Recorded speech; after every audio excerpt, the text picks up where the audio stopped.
Good morning to all of you. अभी जो हमारा रिसेंटली जो चल रहा था चैप्टर वो था हिस्ट्री का चैप्टर नंबर 6 अर्ली किंगडम, जिसका आज लास्ट क्लास है।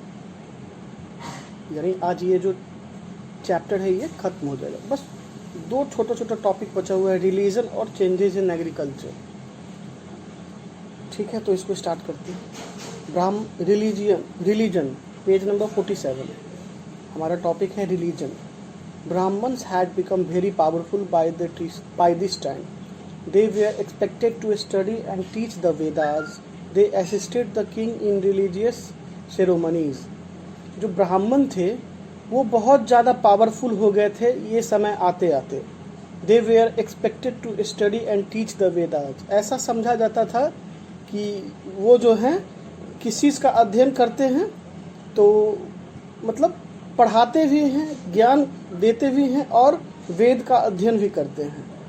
दे assisted the king in religious ceremonies. वो राजा को किसी भी रिलीजियस सेरेमनी यानी धार्मिक कुछ फंक्शन वगैरह है या पूजा पाठ या कुछ भी यज्ञ वगैरह अगर हो रहा है तो उसमें उस सेरेमनीज में किंग को वो क्या करते हैं, असिस्ट करते हैं। उनको मतलब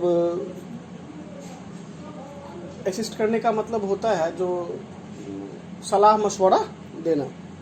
वर्ण system gradually become rigid. People they are looking for a religion which was simple and gave them equal opportunity. Varna system हमने जो पिछले क्लास में बताया था, वर्ण सिस्टम 4 पार्टों में डिवाइडेड थे, ब्राह्मण, क्षत्रिय, वैश्य और शूद्र, और 5वां हमारा था वो था 5th ग्रुप अनटचेबल्स।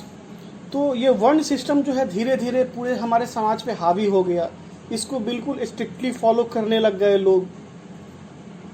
यही वो कारण था जिसके कारण जो लोग हैं, people they are looking for a religion which was simple and gave them equal opportunities. यही वो रीज़न रहा जिसके कारण लोग एक ऐसे धर्म की तलाश करने लगे जो उसके जितने भी लोग हैं, उसको मानने वाले जितने भी लोग हैं, सबको इक्वल अपॉर्चुनिटी मिले, सबको एक समान अधिकार मिले। This led to the popularity of 2 religion sects, Buddhism and Jainism. और यही वो रीज़न रहा जिसके कारण 2 धर्म जो है वो जैनिज्म और बुद्धिज्म, इसका जो है उसकी पॉपुलरिटी बढ़ती चली गई। Changes in agriculture. Agriculture was the main occupations. The use of iron help in surplus production. Agriculture जो है उस जमाने का क्या और अभी का क्या, अभी भी मेन ऑक्यूपेशन यहाँ के हमारे लोगों को का जो है वो एग्रीकल्चर ही है, और उस ज़माने में तो फुल्ली एग्रीकल्चर ही था। यानी जो लोगों का मुख्य पेशा था वो क्या था, खेती बाड़ी। The use of iron help in surplus production.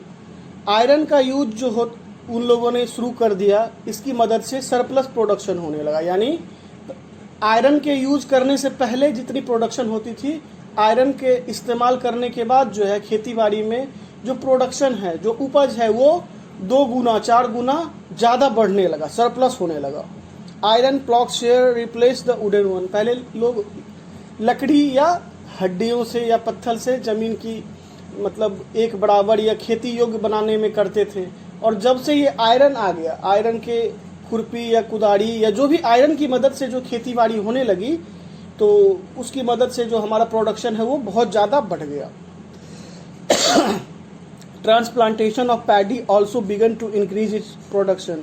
Transplantation of paddy यानी पैडी का मतलब धान होता है। तो धान की खेती कैसी होती है, तो धान की खेती होती है एक ऐसे प्लॉट में जो पानी से पूरा भरा हो, उसमें उसकी बीज को डाला जाता है, और जब वो बीज एक पौधे का रूप ले लेता है तो उस पौधों को वहाँ से अनरूट करके और फिर उसको जिस खेत में लगाना हो उस खेत में फिर से उसे लगाया जाता है। तो उसकी ट्रांसप्लांटेशन में बहुत मदद होने लगी लोहे से। Generally the dasas and dasis and the landless agriculturist, जिसको हम लोग कमाकर्स बोलते हैं, वर्कड ऑन द फील्ड। ऐसे लोग हमारे एग्रीकल्चर फील्ड में काम करते थे जिनका अपना कोई ज़मीन नहीं होता था। वो कौन होते थे, दास होते थे या दासीज होते थे, या ऐसे व्यक्ति जिसका अपना खेती योग्य कोई ज़मीन नहीं, वो एज अ लेबर वो काम करते थे। तो उनको क्या बोलते हैं, कमाकराज। Worked on the field. More and more land were cultivated which could support a large production. ज़्यादा से ज़्यादा ज़मीनें को कल्टीवेट किया गया, उस पर खेती बाड़ी शुरू की गई, जिससे जो पॉपुलेशन बढ़ रही थी तो उस बढ़ते हुए पॉपुलेशन की भूख मिटाने की रिस्पॉन्सिबिलिटी भी किस पे थी, तो इस पे थी, किसान पे थी, और एग्रीकल्चर के द्वारा ही उनकी भूख मिटती। तो जितना अधिक से अधिक ज़मीन था उसको खेती योग्य बनाया गया और उस पर खेती स्टार्ट की गई, और इसमें सबसे बड़ा योगदान जो रहा वो आयरन टूल्स की रही। The people made earthen pots, जो लोग हैं वो अर्थन पॉट्स मतलब मिट्टी के बर्तन बनाते थे। Some were grey and some red in colour, जो मिट्टी की बर्तन बनती थी वो कुछ ग्रे कलर की होती थी और कुछ जो होती थी वो लाल कलर की होती थी। One special kind of pottery made at this time was painted grey ware, और एक स्पेशल टाइप की जो है बर्तन बनाई जाती थी उस वक्त, वो क्या होता था, पॉटरी उस समय जो बनाई जाती थी एक स्पेशल काइंड की, उनको क्या बोलते थे हम लोग, पेंटेड ग्रे वेयर। वो पेंटेड ग्रे वेयर, उनको वेयर मतलब बर्तन होता है, और कैसा कलर पेंटेड होता था, तो grey. As the name suggested, जैसा कि नाम से ही पता चलता है, these grey pots had painted design. इस ग्रे पॉट पे कैसा डिज़ाइन होता था, तो पेंटेड डिज़ाइन होता था, usually simple lines and geometrical patterns. और उस पर कैसा डिज़ाइन होता था, तो सिंपली लाइंस होते थे या ज्योमेट्रिकल पैटर्न्स, गोल, स्क्वायर, रेक्टेंगल, ट्रायंगल, इस टाइप के कुछ पैटर्न्स बने होते थे, जिसको हम लोग क्या बोलते थे, पेंटेड ग्रे वेयर बोलते थे। तो हमारा चैप्टर खत्म हो गया।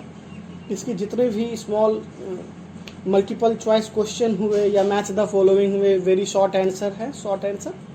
ये छोटी छोटी चीज़ें जो आप कर सकते हैं वो आप कीजिए, और जहाँ भी कुछ प्रॉब्लम हो तो आप कमेंट कीजिए, मैं कोशिश करूँगा उसको दूर करने का। नेक्स्ट क्लास हम कुछ दूसरे टॉपिक को स्टार्ट करेंगे। आज के लिए इतना ही, थैंक यू।